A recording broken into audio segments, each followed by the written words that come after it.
Tonight on News Prime, 7 scavengers die in Abuja building collapse. Debt fund to tackle security power challenges in Nigeria's tertiary institutions. In business, Central Bank of Nigeria holds talks with international money transfer operators to raise remittance inflows to $1 billion monthly. On the foreign scene, Japan elects Defense Minister Ishiba as Prime Minister. And in sports, West Ham beat Manchester United 2-1 as Palmer fired Chelsea to victory. Hello and welcome to all our viewers in Nigeria and around the world to News Prime on Global Television, coming to you live from the nation's capital, Abuja. I am Uyi Agumofwebe. A quick reminder that Global Television is on DSTV, channel 365, and free to air on Nigecomsat. Tonight, we begin by telling you the Independent Petroleum Marketers Association of Nigeria, IPMAN, says the scarcity of fuel being presently witnessed will soon be over. Publicity Secretary of the association, Ukadike Chinedu, stated that the shifting of the supply chain is the cause of the scarcity in the country, assuring that in a few weeks the products would be available. Chinedu said other reasons for the scarcity include documentation and logistics problems, among others, in the interchange.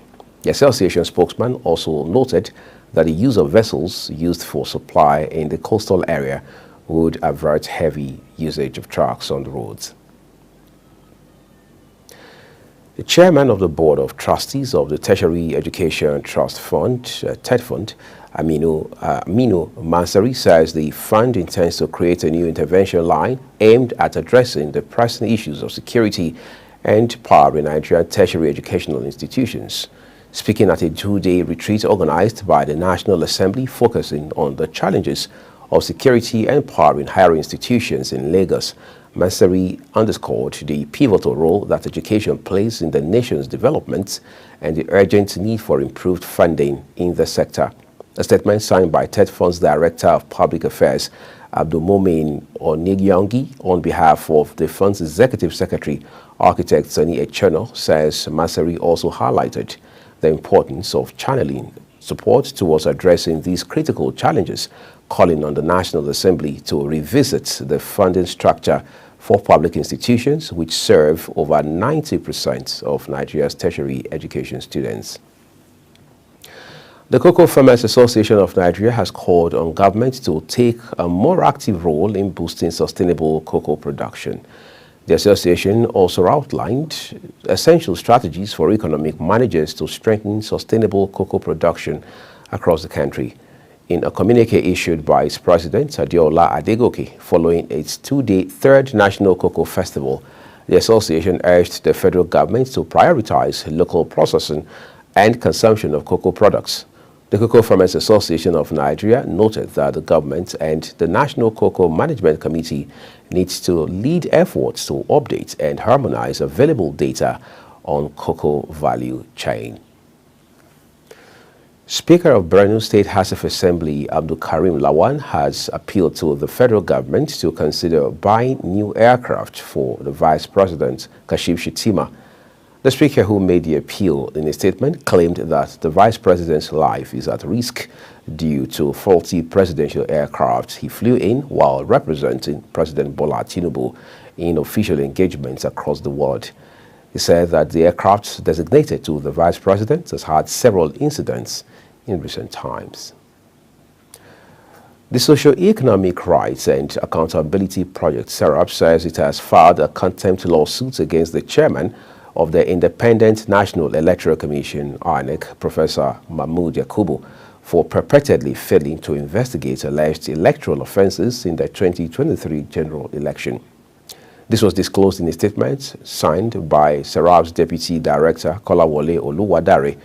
The organization stated that despite a court order by Justice Obiora Egwatu of the Federal High Court Abuja on 18 July 2024, the commission has failed or refused to implement the judgment. Governor of Ondo State, Lucky Aiyedatiwa, has promised to continue delivering dividends of democracy to the people of the state if elected on November 16. The governor, who is the gubernatorial candidate of the All Progressives Congress APC, made this known at the palace of Yangede of Ekbe in Ondo East local government area of the state. Global television correspondent Kikelemo Okere has details. The governor of Ondo State and All Progressive Congress gubernatorial candidate, Honorable Lucky Orisomi Aiyedatiwa, pledged to promote community development, assuring the people that his administration will not tamper with local government funds. The governor says his administration is focusing more attention on enhancing agriculture and promoting food security in the state. The governor urged all residents of Ondo State to get their voters card in order to exercise their franchise. All their votes will be casted for AP.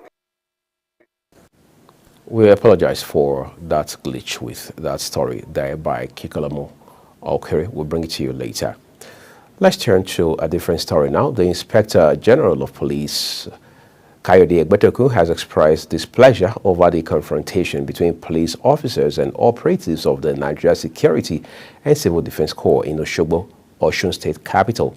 A corps officer identified simply as Owoye was reportedly assaulted while on guard duty in an estate and subsequently detained by the police. The incident was said to have caused a dispute between the Osun command of the corps and the Nigeria Police Force. Osun State government later held a meeting with security heads to resolve their rift. Residents of Enugu State have trooped out to protest the killing of an Ogene musician, Chikeze Mba, popularly known as Igboja, allegedly by a police inspector. Mba was reportedly shot dead by Inspector Owonwanji Joseph at the Police Anti-Cult Tactical Squad headquarters in Enugu on Friday evening during a visit. Hundreds of residents of the state who were bitter about Mba's death had marched to the Anti-Cult headquarters and attempted to burn it down. The protest reportedly turned violent as police fired tear gas at their protesting youths. The Nigerian National Petroleum Company Limited, NNPCL, says only 3 individuals have been found following Thursday's helicopter crash. This contradicts reports suggesting that 2 additional bodies were recovered on Friday in addition to the 3 recovered on the day of the incident. A statement by the company's Chief Corporate Communications Officer, Olufemi Shoneye, clarified that no further bodies had been found. However, NNPC Limited spokesperson confirmed that search and rescue operations are ongoing. Meanwhile, the Nigeria Labour Congress (NLC) has expressed deep sorrow as it acknowledges the tragic news of the Eastwind Aviation helicopter, which crashed on October 24, 2024. This was contained in a statement signed by NLC National President Joe Ajero, noting that the tragic incident claimed the lives of 8 dedicated Nigerian workers on duty. Ajero says the loss of life underlines the difficult conditions workers often face, which, according to him, speaks to the urgent and absolute necessity of prioritizing workers' health and safety, as well as ensuring that Nigerian workers in any sector do not risk their lives each day to contribute to national progress.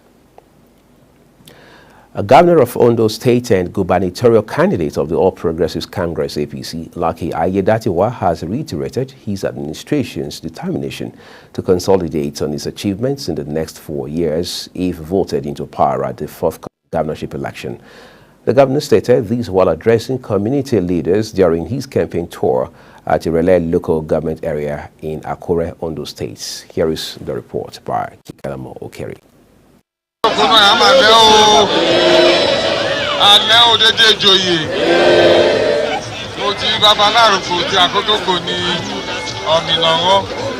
Residents of Irele community was overwhelmed with Governor Lucky Aiyedatiwa. presence in the community.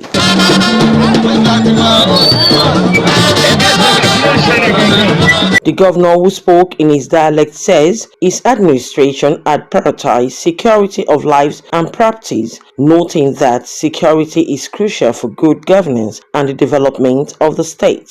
While promising to run an inclusive government, the governor assures the people of Ireli that he will not interfere in the process of selecting a new king for the community, adding that the community will choose its own monarch. Governor Lucky Aiyedatiwa noted that his administration will not make any promise that cannot be fulfilled, adding that his administration has embarked on the construction of 28-kilometer Inyoso-Ajagbo Akotogbo Road. One of the community leaders, Chief Adeni Samson, who also spoke in Ireli dialect, commended the governor for paying workers' salary promptly, including gratuities, and enjoining all residents to come out en masse to vote for the governor come November 16. Speaking on behalf of the traditional rulers, Odogbo of Omi, Oba Olorunshola Akiyelure thanked the governor for prioritizing the welfare of the traditional rulers. At Inyoso, where he also received warm reception, the governor was honored with chieftaincy title of Jagumolu of Inyoso by Oba Akinyomi Olashendi, the Larugunsi of Ode Inyoso, with the community declaring total support for his election. The campaign session was conducted in local dialect of the community. From Akure, Kikelomo Okeri, Global Television News. In the related developments, Ondo State Governor Lucky Aiyedatiwa has promised to continue delivering dividends of democracy to the people of the state if elected on November 16. The governor, who is the gubernatorial candidate of the All Progressives Congress (APC), made this known at the Palace of Yangede of Ekpe in Ondo East local government area of the states. Again, here is Kikelomo Okeri with the details. The governor of Ondo State and All Progressive Congress gubernatorial candidate, Honorable Lucky Orisonmi Aiyedatiwa, pledged to promote community development, assuring the people that his administration will not tamper with local government funds. The governor says his administration is focusing more attention on enhancing agriculture and promoting food security in the state. The governor urged all residents of Ondo State to get their voters card in order to exercise their franchise. All their votes will be casted for APC, and you can see yourself, the crowd. The people are so happy, are so joyful, and so they are so delighted. They are happy to see their governor, and they are happy to associate with APC. Now, for those of you who have not gone ahead to collect your PVC at the various points of collection, I want to plead with you. Go out. You still have time to collect your PVC. That is the only way you can make a choice of who you want to govern you for the next 4 years. Earlier, the Speaker of Ondo State House of Assembly, Right Honorable Olamide, assured the governor of the full support of the people of Ondo East local government. A lot for us, and this is time to pay him back, and we have to pay him back in a positive way, in such a way that we have to go back to all our units now, we have to go back to all our wards now, and mobilize for him, so that come November 16, 2024, we deliver Ondo East for him 100%. The Commissioner of Information, Wale Akinsolo, to urge the people of Ondo State to come out en masse to vote the APC gubernatorial candidate. November 16 is on the way. By the grace of God, we are boasting in the Lord that APC will win this election because the governor has done well. To all the citizens of Ondo State, collect your voters card and vote on November 16, 2024.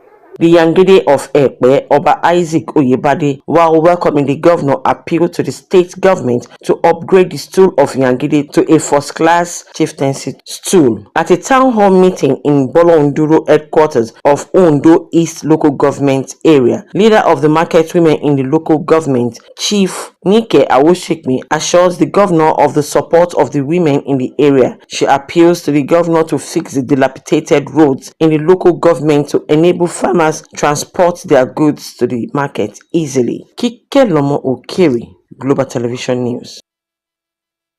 Thank you so very much, Kikelomo Okeri.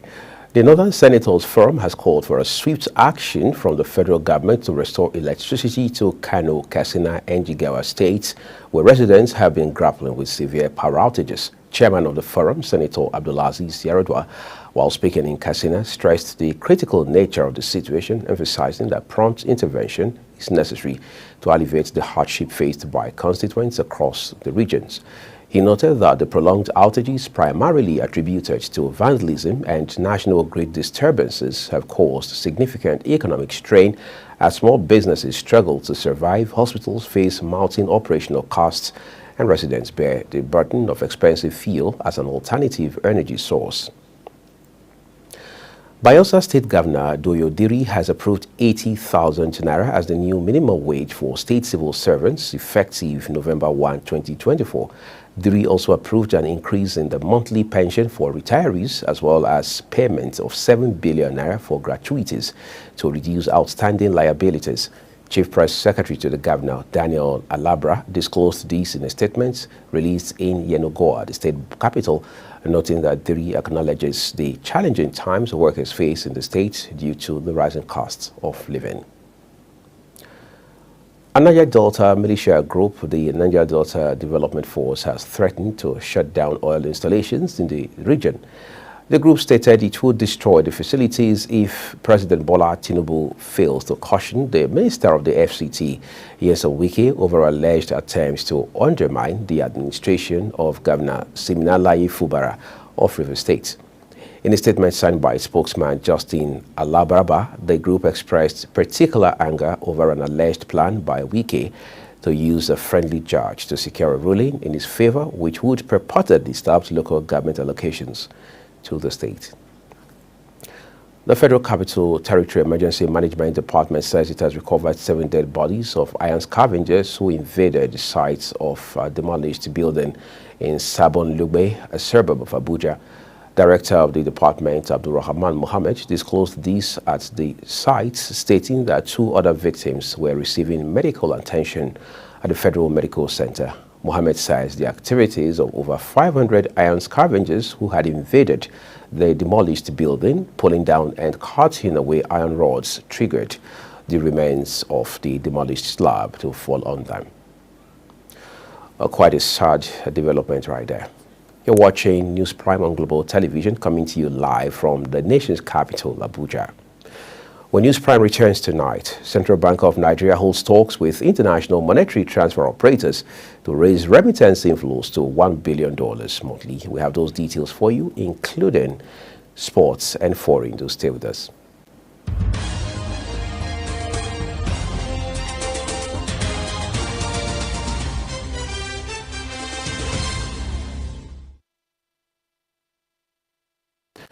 Thank you for staying with us on News Prime, everyone.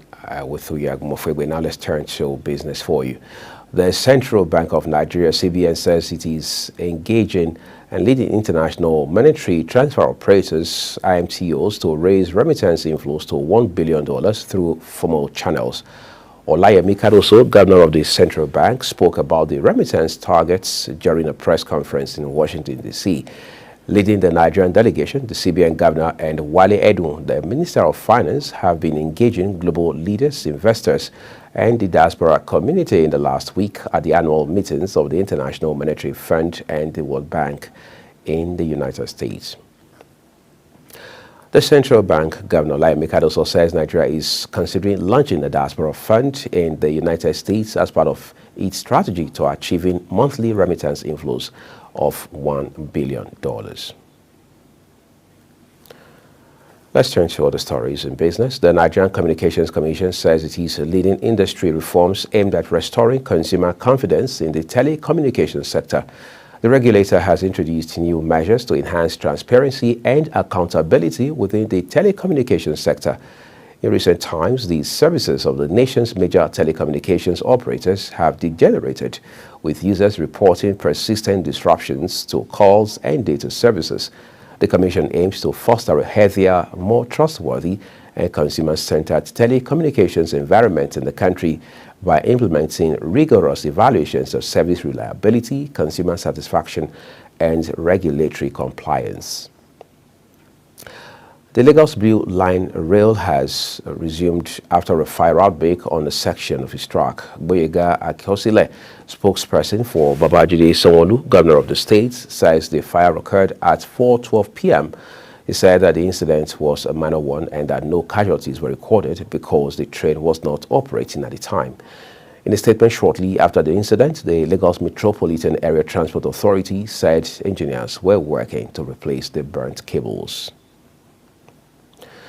The 2023 presidential candidate of the People's Democratic Party, PDP, Atiku Abubakar, has raised concerns about Nigeria's ongoing struggle with an unreliable power supply and frequent national grid collapses.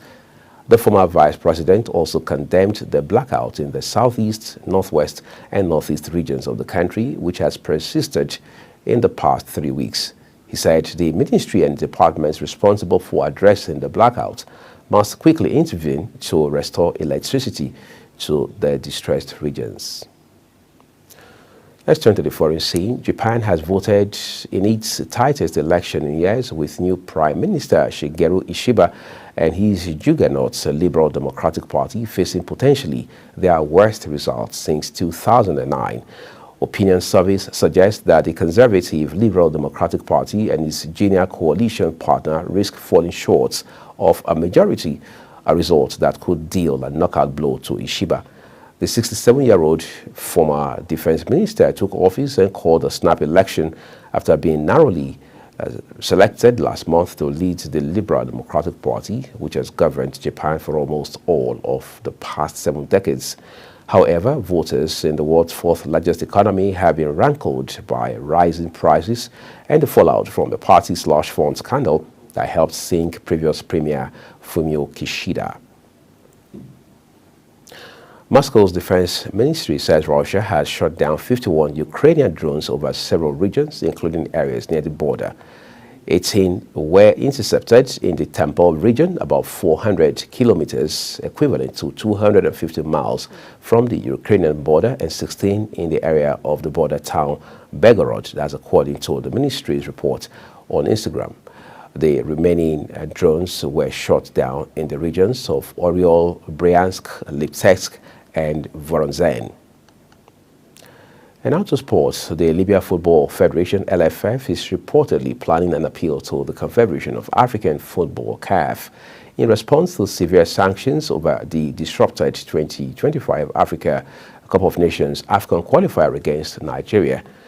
CAF's sanction came after the match built for Benghazi on October 15 was called off by the Confederation when Nigeria had decided to boycott the fixture following inhumane treatment by the Libyan authorities, who had detained the Super Eagles delegation to the game for over 16 hours without feed, water, or access to communications. The Libyans had earlier diverted the Nigerian team's flight from the earlier scheduled Benghazi to Al-Brak Airport, which, according to the Nigerian team's Tunisian pilots, didn't have the required navigation facilities for such flights. In response, the Libya Football Federation expressed deep dissatisfaction with the sanction, calling it unjust and unfairly placing them at the bottom of Group D in the AFCON qualifiers. West Ham have piled more pressure on the beleaguered Manchester United boss Erik ten Hag with a dramatic 2-1 win on Sunday as Cole Palmer inspired Chelsea to a victory by the same scoreline over Newcastle. Tottenham were beaten 1-0 at Crystal Palace, who picked up their first win of the season. Quite an interesting and exciting match day, you must agree. As we end the Global TV News Prime now, let's take a look at some of our top stories tonight. 7 scavengers have died following a building collapse in Abuja. Tertiary Education Trust Fund, TED Fund, has emphasized the need to tackle security and power challenges in Nigeria's tertiary institutions with a call for new funding line. In business, the Central Bank of Nigeria has moved to initiate talks with international money transfer operators in an effort to raise remittance inflows to $1 billion monthly. And on the foreign scene, Japan has elected former Defense Minister Ishiba as Prime Minister of the East Asian nation. And finally, in sport, we told you West Ham have defeated Manchester United 2-1, with Palmer firing Chelsea to victory. And that's the size of our bulletin tonight on News Prime, and it came to you live from Nigeria's capital, Abuja.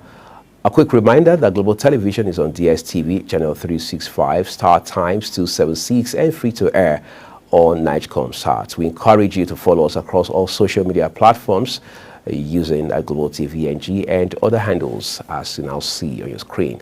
I'm Uyag Mofwebe. On behalf of the entire production team here at Global Television's World Headquarters in Abuja, Nigeria's capital, we say thank you for watching. Good night.